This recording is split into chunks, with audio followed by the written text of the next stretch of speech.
2 जनवरी 2019 को India today TV के editor Ashok Upadhyay एक आरटीआई फाइल करते हैं पीएम ऑफिस को, जिसमें टोटल 4 सवाल पूछे गए थे, 2 पीएम नरेंद्र मोदी के लिए और 2 former prime minister Manmohan Singh के लिए।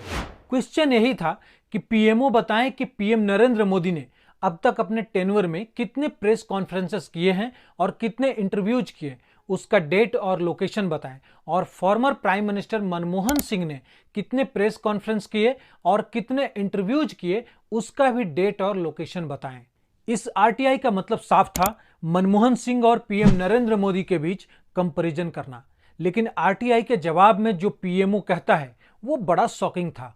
पीएमओ का आंसर था, the prime minister's interactions with the press representatives are both structured and unstructured and therefore information asked for is not available on record।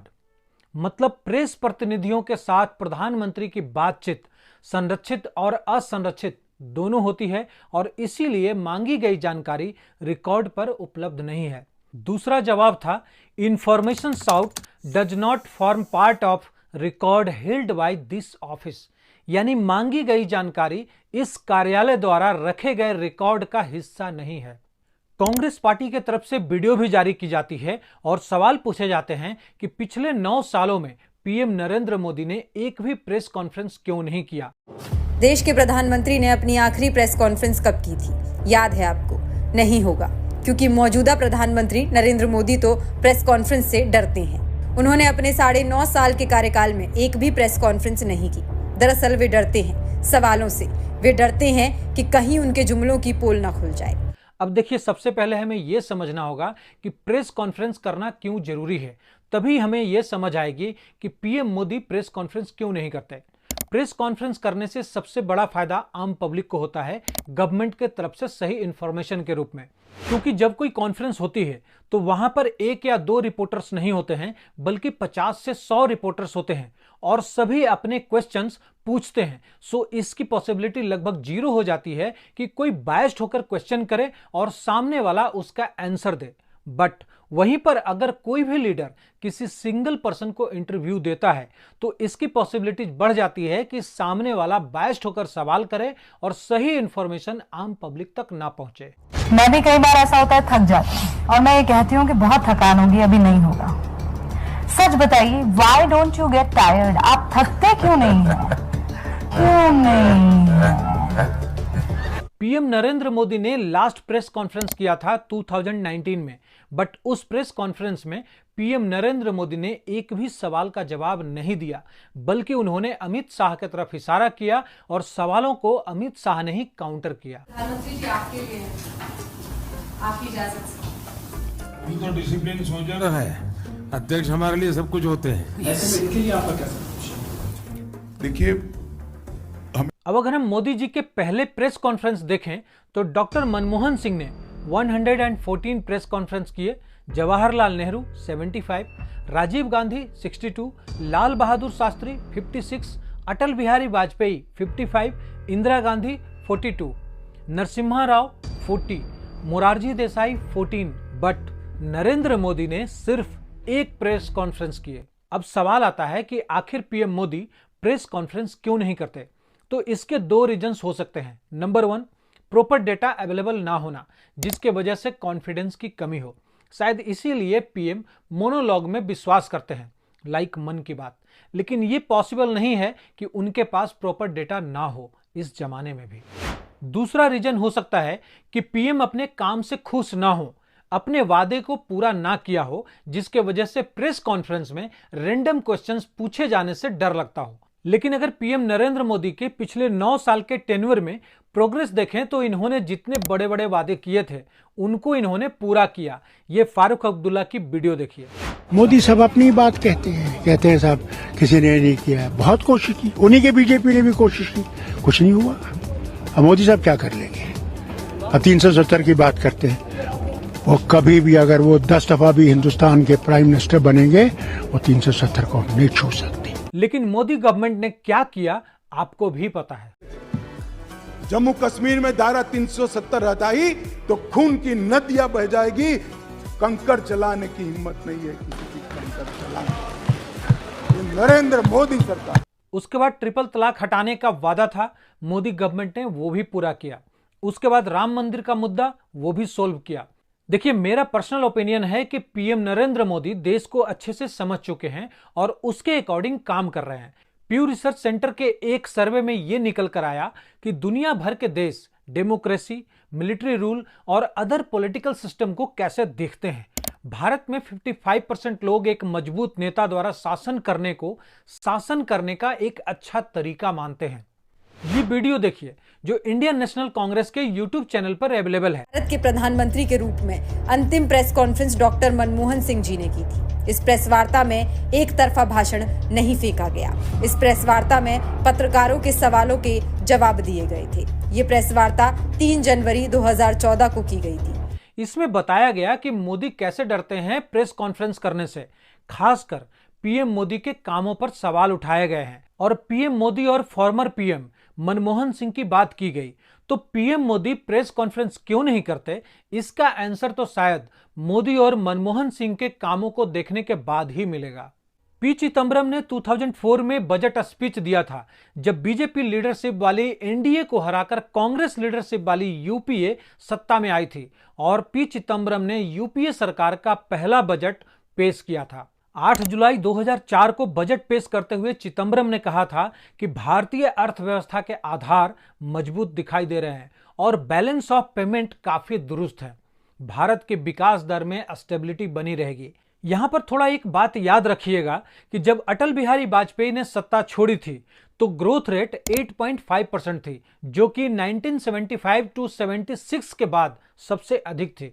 Congress के ठीक 9 साल के शासन के बाद यही पी चिदम्बरम ने 28 फरवरी 2013 को अपने बजट भाषण में कहा था कि मैं शुरुआत में ही कॉन्टेक्स्ट क्लियर कर देना चाहता हूं कि ग्लोबल इकोनॉमिक डेवलपमेंट रेट 2011 में 3.9% के बाद 2012 में 3.2% पर आ चुकी है और भारत भी ग्लोबल इकोनॉमी का हिस्सा है। I intend to keep my speech simple, straightforward and reasonably short. I shall begin by setting the context. Global economic growth slowed from 3.9% in 2011 to 3.2% in 2012. India's part of the global economy. हमारी economy भी 2010 to 2011 में कम हुई है। CSO ने 5% और reserve bank ने 5.5% economic growth rate का अनुमान लगाया है। अब अंतिम आंकड़ा जो भी आए निश्चित रूप से हमारी क्षमता से कम होगा। यानी अपने 9 साल के शासन में कांग्रेस ने ओवर कॉन्फिडेंस के साथ जिस पारी की शुरुआत की थी उसे 2013 आते आते पूरी तरह से खो दिया और इकोनॉमिक क्राइसिस के लिए बहाने बनाने लग गई थी। नरेंद्र मोदी ने जब सरकार की कमान 2014 में संभाली तो देश का फाइनेंशियल कंडीशन बिगड़ा हुआ और सिस्टम बिखरा हुआ था। पूरे वर्ल्ड में हमारी जीडीपी 10वें नंबर की थी, लगभग $2 खरब की। हम ब्रिटेन, फ्रांस, ब्राजील, इटली और रूस से भी काफी पीछे थे। बिजनेस कॉन्फिडेंस लेवल मिनिमम था।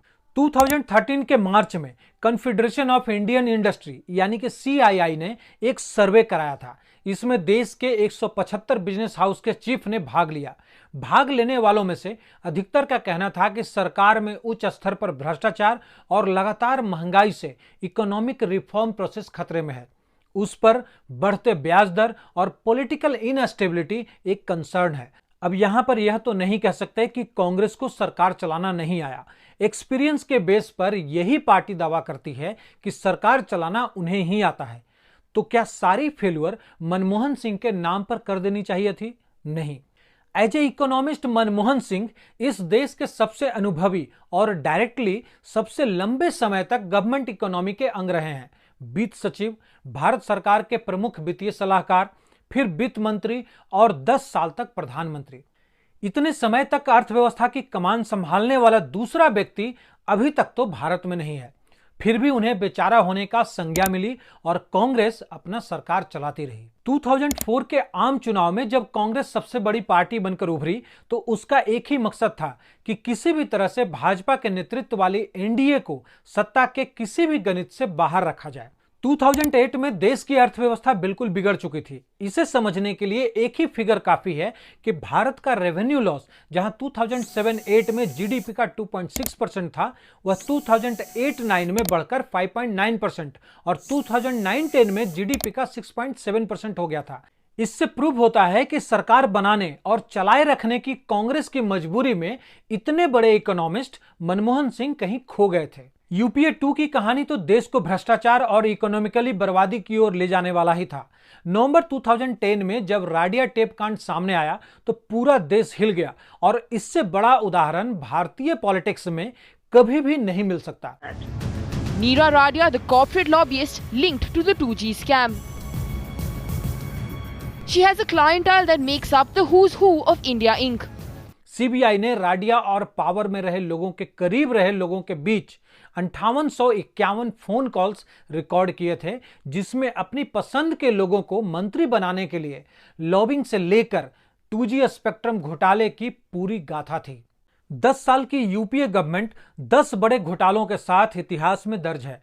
कोयला घोटाला, 2G स्पेक्ट्रम घोटाला, चॉपर घोटाला, ट्रक घोटाला, कॉमनवेल्थ गेम्स घोटाला, कैश फॉर वोट घोटाला, आदर्श घोटाला, सत्यम घोटाला, आईपीएल घोटाला और चीनी घोटाला। खैर, पास्ट के आंकड़ों पर भविष्य का भारत खड़ा नहीं हो सकता था। इसके लिए प्रेजेंट के सही रास्ते पर चलकर जाना होगा। 9 साल प्रधानमंत्री के रूप में मोदी को काम करते हो गए। असेसमेंट के लिए बहुत तो नहीं, लेकिन कम समय भी नहीं है।